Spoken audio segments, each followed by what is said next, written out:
আমি ইলেকশন কমিশনে কমপ্লেন দেবো। উনি শাসক দলের কাজ করছে, উনি বাড়ি বাড়ি কেন যাবে না? ওইখানে সিসিটিভি আছে, আমার কাছে ভিডিও আছে। সকালবেলা একজন ফেসবুক লাইভ করেছে, সেই কি বলছে? আমার কাছে মিথ্যা কথা বলছে। উনি এখান থেকে নিয়ে গেছে, আমি 5 মিনিট আগে রাস্তা দাঁড়িয়ে দেখেছি। এই ব্যাপারে আমি কি বলতে পারি, আমি কিন্তু হাউস টু হাউস ভিজিট আমি করেছি, প্রত্যেকজনের বাড়িতে করেছি।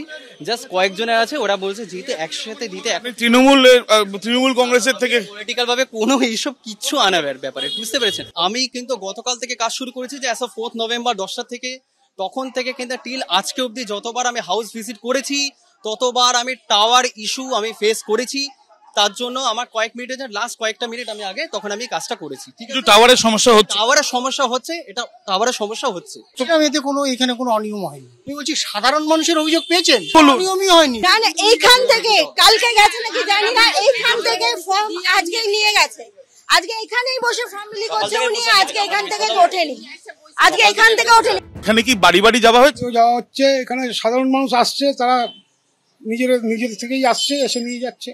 ওনাকে ডোর টু ডোর কালকে বাড়িতে বাড়িতে নিয়ে গেছিলাম। আমাদের বাড়িতে গেছে, বুঝিয়ে কালকে সবাইকে এক এক করে পেপার, আমরা যে পারবো না সেটাও লিখিত করে দিয়েছে, এরা উপকার করেছে।